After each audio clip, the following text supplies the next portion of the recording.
Hi, Roy here, and welcome again to another edition of The Right Has Left. I am your host, Roy Garden, and we always try to take these podcasts on a Saturday so we can catch all the late-breaking news up to the last hour on a Friday, and it's a good thing we did because, as we all know, the visit with President Trump up to Alaska with the Russian president did not go well. It turned out to be no deal. He is going to meet with the Ukraine's president on a Monday, but I don't know how well that's going to go either. He said progress was made. Of course, he's always going to put a positive spin on anything that he does up there as far as it goes with Putin and himself. But Friday's visit with the Russian president did not go well. Millions of dollars was spent to put on a big stage up there in Alaska to make everything like it was going to be a really big deal, big peace agreement, millions of dollars. And hundreds of media from the press was up there hoping for a same thing, a big deal. And of course, nothing, absolutely nothing happened in my opinion. He said there was some progress made, but he's going to put a positive spin on anything he does, and he wined and dined Putin. And, he even let him ride in the beast, which I don't know if that was a good deal or not, and go all the way to the summit and where the summit was going to be held in the beast. And here he is, he's a former KGB agent, and he's riding in the president's limo, which is supposed to have all these top security things in there. Now, whether they took that out while he was in there, I don't know, but it sure didn't look really good. Putin was all big smiles and like, wow, this is pretty cool. And of course, Putin's being charged for war crimes and, from the NATO nations and things like that. And the only place he actually has a secure place where he can, land and not be arrested is here in the United States. The visit did bring a lot of mixed reactions and assessments of its success. Some commentators view the summit as a diplomatic win for Putin. Now, I have to agree, highlighting the warm reception, the breaking of diplomatic isolation, and the delay of stricter sanctions. The meeting particularly, especially the red carpet welcome, as you saw in the video, and the presence of U.S. military aircraft during the initial greeting provided Putin with a platform on the global stage and allowed him to present an image of renewed importance to both a domestic and international audience. Now, that was to CNN.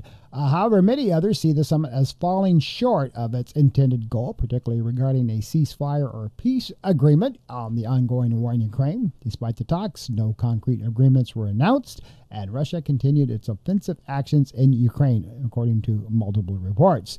Now, the lack of a ceasefire agreement, the continued Russian attacks, and the ceremonial nature of the reception of Putin by the U.S. were seen by Ukrainian officials as humiliating for Ukraine. This summit took place without the presence of Ukrainian President Zelensky. Of course, as I just mentioned, they will be meeting with him on Monday next week. And it did prompt concerns and criticism from European leaders who had advocated for Ukraine's inclusion in any discussions regarding its future. Now, some analysts are suggesting that the lack of concrete outcomes from the summit might be due to Putin's unwavering position on the war in Ukraine. Ultimately, the assessment of whether Putin's visit was a bust or anything positive that came out of it depends heavily on the perspective. Now, while he has achieved a degree of diplomatic visibility and possibly delayed further sanctions, which we hope may or may not happen, the primary objective of a ceasefire or resolution to the Ukrainian conflict remain elusive. The summit sparked a variety of reactions from those who saw it as a symbolic victory for Putin to those who were disappointed by the lack of tangible progress on ending the war. The good positive outcomes of all of this is probably a big win for Lisa Murkowski and Dan Sullivan, who are the congressional and senator representing the senator, of course, from Alaska. She and Dan are probably really happy because millions upon millions of dollars was probably spent in Alaska to house all the press and, put all this stuff on at the military base. So they got a great economic outcome from it. So they're probably happy, but they're probably the only two that are really happy besides the Russian delegation because, like I said, you could see that Putin was all smiles. Trump always has a habit of, whining and dining when he gets around Putin. And so I personally just think that it's kind of a sad situation that this, all of this big wowdy-dow stuff or what was going up there, and of course nothing really happened. I mean, you can't blame Trump for trying, I guess. I have to give him credit for that, but it didn't really go anywhere. Now, just so you know, and it's no secret, Trump is trying to get some huge peace agreement from somebody because he wants to win the Nobel Prize, which is, given to those who do a lot to get peace in the world. He's very jealous that, a past president has won that, and he wants one too. And, Barack Obama has won one, and Trump is trying desperately. He's even called the people personally, think that he's entitled to it. And this would have been a big feather in his cap if he could have gotten something put together. But sadly, he did not. So let's move on. Now, the Trump administration, of course, is stepping up its crackdown on policing in the nation's capital. This past Thursday, Pam Bondi, who herself has taken over the reins while Trump has been out and about. And she named a Drug Enforcement Administration as to be Washington's chief emergency police commissioner with all the powers of the police chief, which was a significant move that increased the nation's control over the city as part of the federal government's take and stand on the nation's capital. She said in a directive that was issued Thursday evening that the DA boss, Terry Cole, would assume powers and duties vested in the District of Columbia's police chief of police. The Metropolitan Police Department must receive approval from the Commissioner Cole before issuing any orders, that Bondi said. Now, what happened there, of course, as we all know, is that Washington, D.C. quickly in turn sued the Trump White House because they said that was illegal. And of course, the next 24 hours, Pam Bondi rescinded that order and returned control of the Washington, D.C.'s police back to the Washington, D.C. police chief. Now, out of all of this, Trump said some pretty strong words as far as why he, took all of this military action in Washington, D.C. Watch this clip. Back until you knock the hell out of them, because it's the only language they understand. But they fought back against law enforcement last night, and they're not going to be fighting back long because I've instructed them and told them whatever happens, they love to spit in the face of the police as the police are standing up there in uniform. They're standing and they're screaming at them an inch away from their face, and then they start spitting in their face. And I said, you tell them, you spit and we hit, and they can hit real hard. It's a disgusting thing. I've watched that for years, for 3-4 years. I've watched them. The police are standing, and they're told, don't do anything under any such, so this, and you can see they want to get at it. And they're standing there, and people are spitting in their face, and they're not allowed to do anything.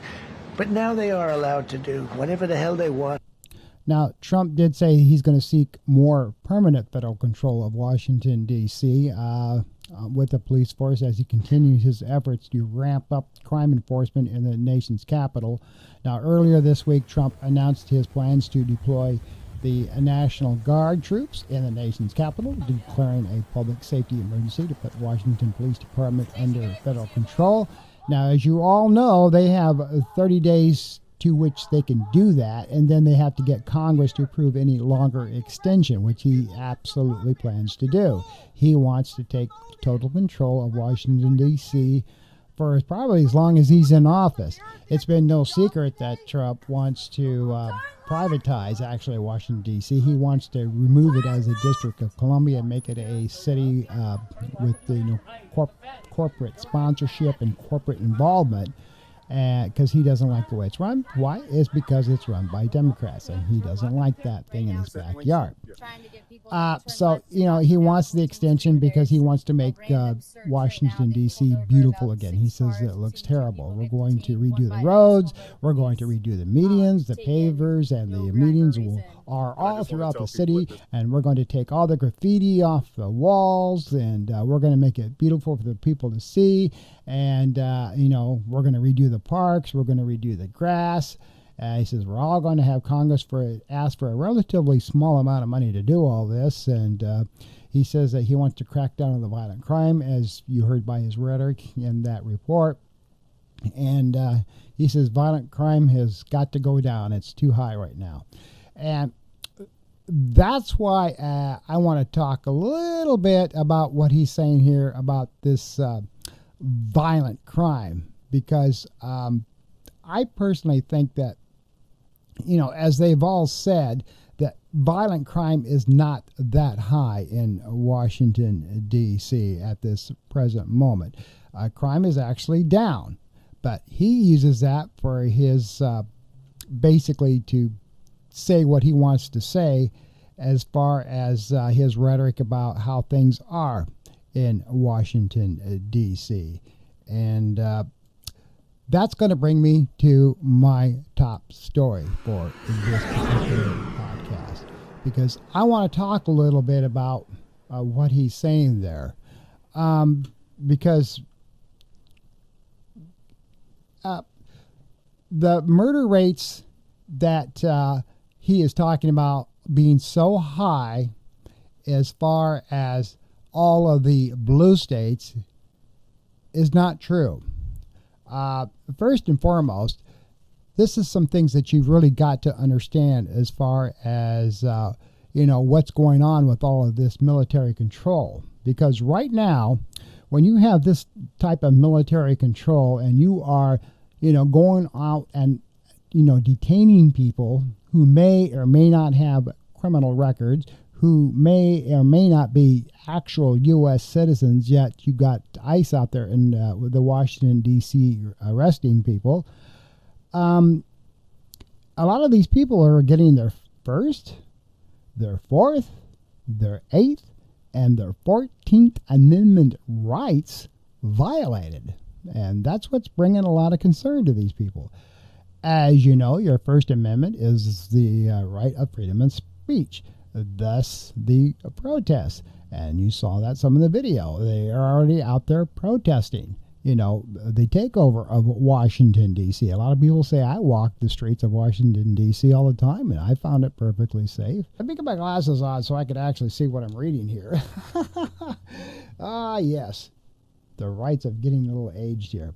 The 14th Amendment is the right of due process. The 8th Amendment is cruel and unusual punishment. And the 4th Amendment is the right of search and seizure. There we go. Now I got it out. But you see my point.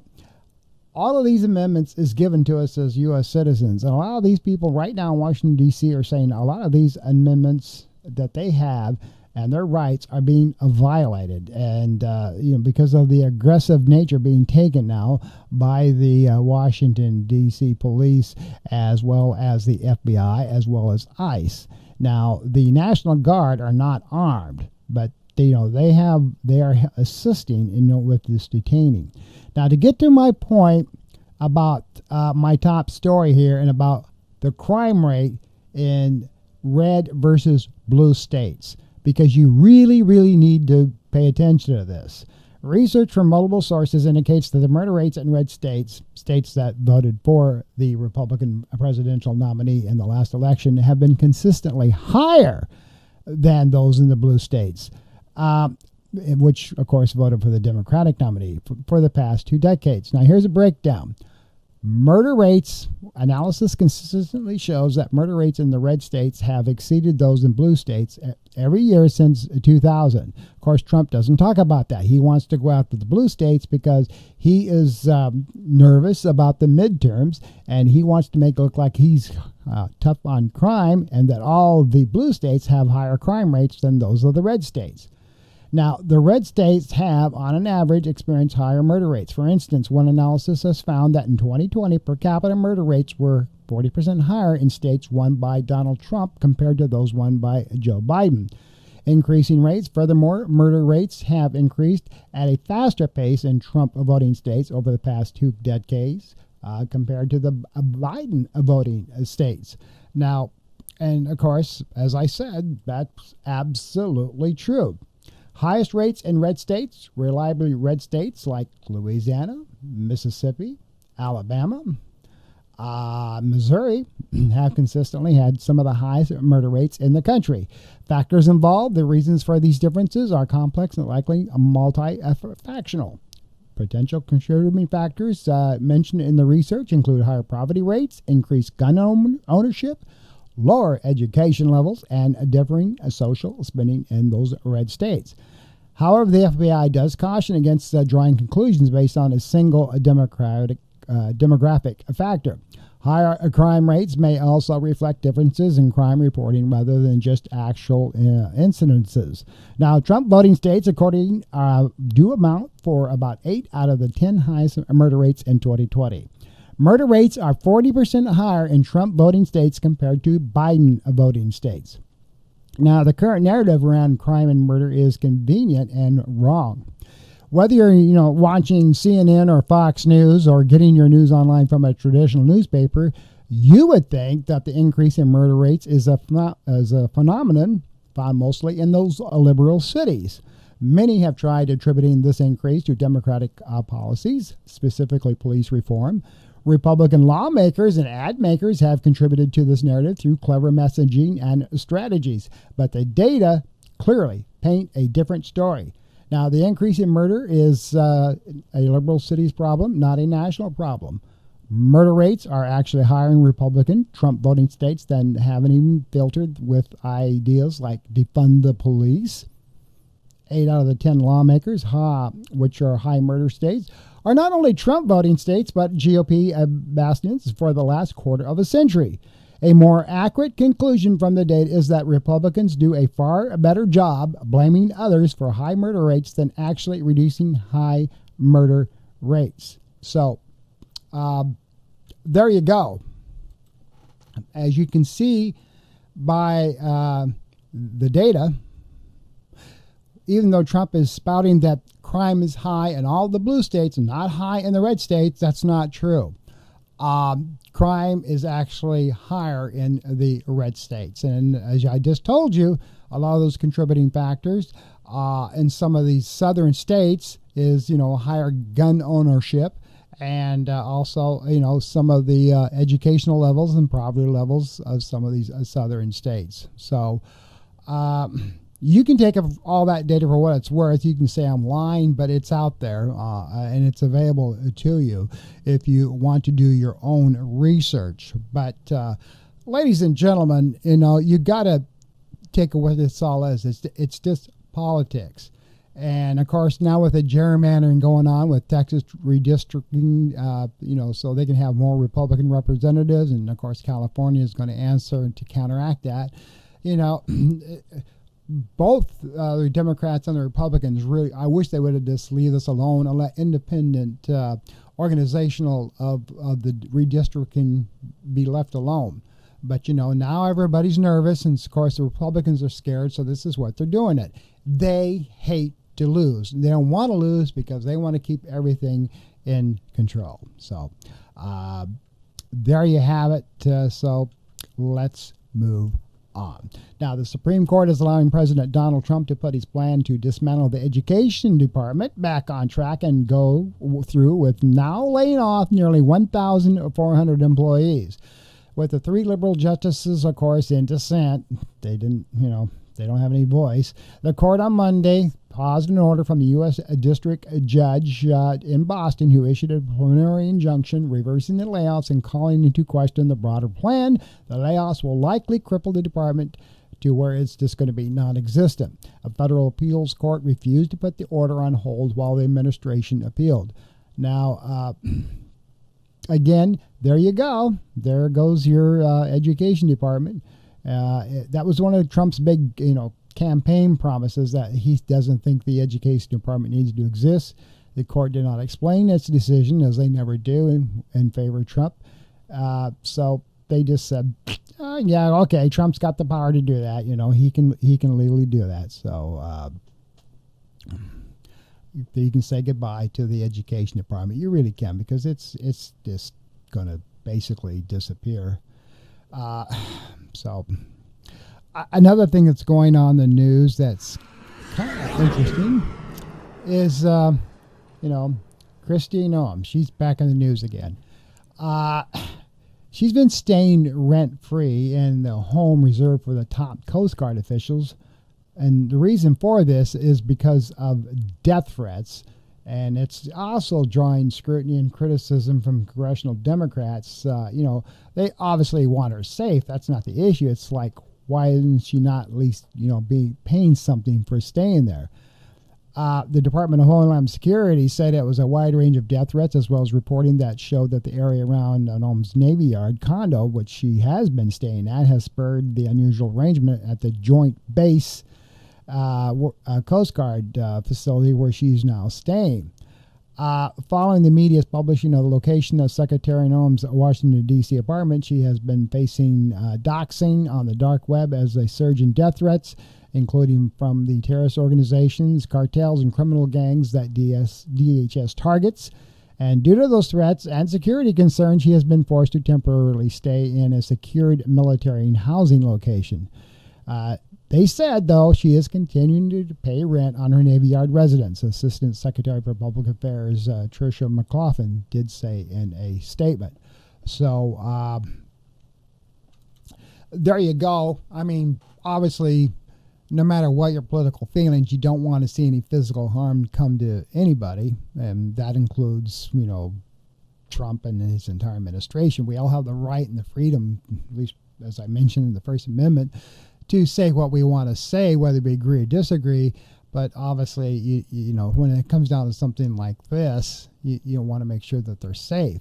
The big question is she should, pay the taxpayers back something for all of this. It's just like the big fiasco in Alaska. Our tax dollars paid for all of that, the big stand, and of course you got flying the jets over and moving Trump's beast up there, and all the Secret Service and the security and the press. Of course, they're on their own dime up there. Like I said, it was a great economic boom for Alaska. But as for all the rest of that, was that really all necessary to wine and dine Putin like that? So we will never know. Another person that's in the news is Caroline Leavitt. She's back in the news. And, of course, Project 2025. Now, Caroline Leavitt, the White House press secretary under President Donald Trump, currently is facing renewed scrutiny over her involvement with Project 2025, a right-wing policy initiative backed by the Heritage Foundation. Now, while she has publicly denied any direct connection between the Trump administration and Project 2025, evidence shows that she played a role in its training and advisory efforts before joining the administration. During an August 2024 interview, Leavitt stated, Project 2025 has nothing to do with our campaign, emphasizing that Trump's policy agenda was focused on his own framework known as Agenda 47. However, Leavitt previously contributed to Project 2025's Conservative Governance 101 training program and appeared in a training video titled The Art of Professionalism. Take a look.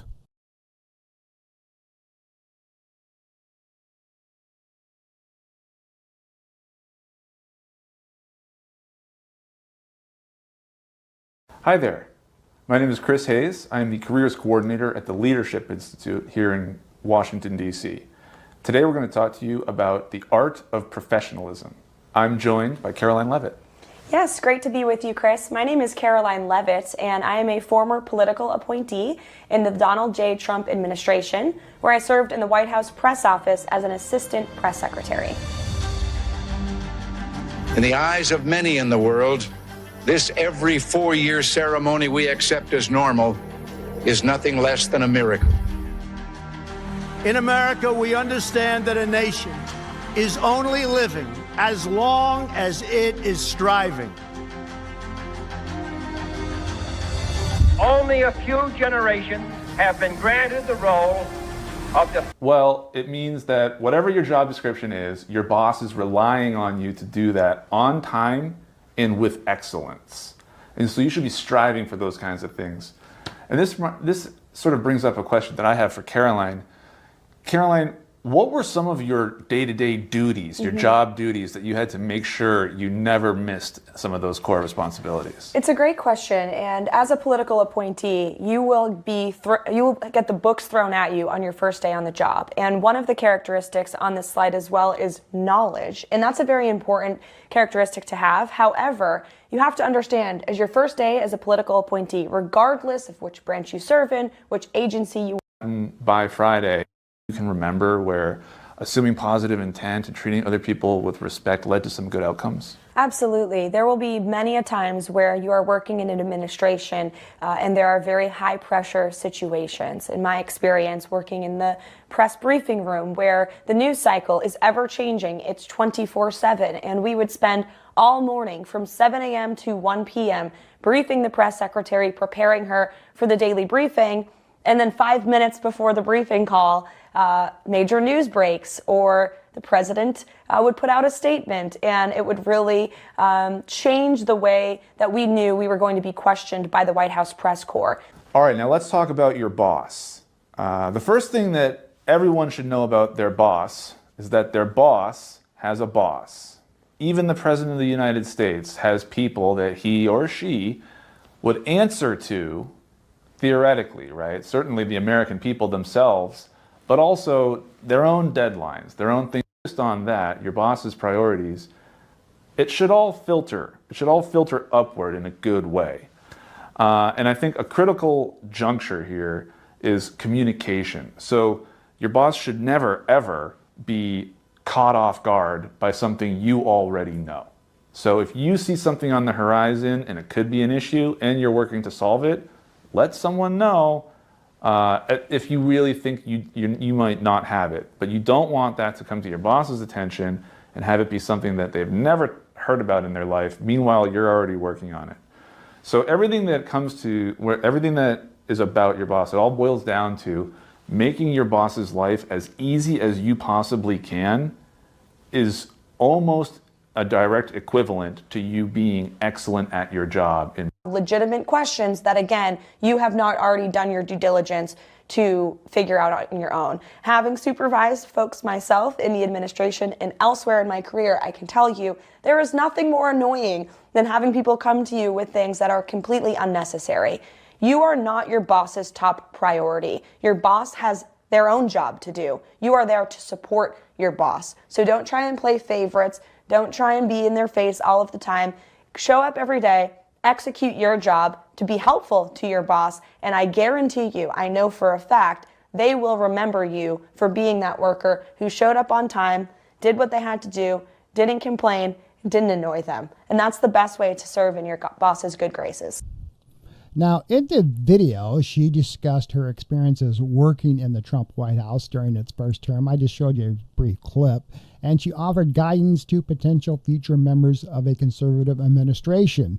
She concluded her remarks by encouraging trainees, stating, "So best of luck, and if you need us as a resource, we are here to help." Project 2025, of course, serves as a policy blueprint for Trump's second term, and he has been following it verbatim, and we all know that, with recommendations on executive power, the federal workforce, and governance strategies. Now, CNN has reported that at least 140 people who worked in the Trump administration had a hand in Project 2025. And, of course, additionally, Vice President J.D. Vance wrote the foreword to a book by the project's chief architect, Kevin Roberts. Levitt previously worked as a communications director for Representative Elsie Stimping, who is a Republican from New York, and later became a Newsmax contributor. She also ran for Congress unsuccessfully in New Hampshire in 2022, and I'm talking to you about that. She is thousands upon thousands of dollars in debt and hasn't repaid any money back to anybody except her parents, and creditors are hounding her every day. It's like, where is our money? And she's also positioned herself as an outspoken conservative. Now, while Levitt has sought to separate the Trump administration from Project 2025 unsuccessfully, her past involvement in the initiative raises questions about its influence within the White House. Trump himself has publicly stated he's not familiar with Project 2025, which is, of course, total BS. But its connections to his allies and administration officials continue, as you know, to fuel debate. So, there you go. We all know that all these people are involved with Project 2025 and are following that book right down to the paragraph and words. It's no secret. And you can see all of that by, killing, DEI, diversity, equity, and inclusion. They're getting rid of all that. They don't have, white privilege, white supremacy is what it's all about. We don't want anything to do with anybody that's got, brown skin. That's why all the deportations, even though he calls them all criminals, they're not. Innocent people, U.S. citizens are being detained, children, babies. That's what Project 2025 is all about. Get rid of the weak, get rid of the underprivileged. It's money and white privilege. That's where you need to be to make this country great again. Anybody else, including seniors, are subpar. So that's really what it's all about. And, it doesn't take a rocket scientist to figure that all out. All right, moving on to some Florida news because, there's some stuff going on, too, with the state of Florida. And we are going to go back and revisit Governor Ron DeSantis because the Republican governor, Ron DeSantis, just said this past Thursday that the state's going to open a second immigration jail as a federal judge weighs whether to close a controversial existing facility in Everglades known as Alligator Alcatraz. That has turned out to be a big joke. It is unsanitary, it's full of bugs, it floods easily, and even all the money that was dumped into Alligator Alcatraz, a lot of it funding from the federal government. He thinks that painting a forthcoming picture for the new detention center outside of Tallahassee and Jacksonville will be located this time at the shuttered Baker Correctional Institution in Sanderson, known as a supplementary to the remote tended camp. He also said that the facility would hold up to 1,300 undocumented immigrants awaiting deportation. We need additional capacity beyond what we already are doing down in South Florida. There's a massive part here at Baker that isn't being used, and so we're going to go ahead and make it as a ready-made infrastructure, DeSantis announced during a press conference at the disused jail, 50 miles, which is north of Gainesville, and of course it's close to Jacksonville too. So he thinks that's going to be a great thing. So, if the other one does fall apart, we can go ahead and just move them up here. Alligator Alcatraz, I said, is not working out. I didn't think it ever will, but you can't tell these people that. The other thing that's going on in the world of Governor Ron DeSantis, that's back in the news, is Hope, Florida again. Now, I've talked about this earlier in some of my podcasts, that the $10 million gift that was given to Hope, Florida, which is, if you don't know, is run by his wife, Casey DeSantis. The agreement was finalized this past year on September 27th, but the controversy erupted months later due to the fact that when the Florida House Committee opened a probe into this particular settlement, which gave irk to both the Democrats and Republicans in the Florida State Senate and Congress. What was DeSantis doing with this $10 million? But after several witnesses declined to testify, adding that he'd leave the rest of the inquiry up to the FBI and Department of Justice, he alleged that the flow of funds amounted to conspiracy to commit money laundering and wire fraud. That's what they were talking about. He accused even his little buddy there, Etmeyer, who is now the state attorney general, of directing funds from the Hope Florida Foundation to a political action committee. Now, what brought all this up, when we had on the ballot this past election about legalizing marijuana in the state of Florida for consumer use, Ron DeSantis started spending millions of dollars in advertising. And I live here in Florida, and you couldn't go without every 2 minutes seeing an ad that said, vote this amendment down. And these ads, of course, cost millions of dollars. And, of course, they're all saying that the money for all of this came from Hope Florida, which is Casey DeSantis' organization. And that's why, $10 million magically appeared in her nonprofit organization, and then money from that was sucked out to pay for these ads. Now, Upmeyer said he has denied wrongdoing in all this, and he had no role in the final settlement agreement. See, there's like a lot of money was given to the state of Florida. Now, a calendar shows that he met in 2022 with a couple of executives and attorneys about using the $64 million settlement. And then $10 million of that kind of just went right into Hope Florida. And they're saying that this was a little sweetener on top of the $57 million Medicaid settlement that was given. That's where this money came from. It was a Medicaid settlement. And it all came to the state of Florida. And they say, DeSantis took $10 million of that, allegedly. So I just got to be clear about that. So then the settlement was going to be $67 million, and federal guidelines issued in 2008 instructed state health officials that they must provide proportionate share of the entire settlement or final judgment amount to the federal government. The state settlement terms also justified the donation to Hope Florida by noting that healthcare agency desires an expanded role in Hope Florida and in the Florida Medicaid program, which Hope Florida is supposed to, participate in.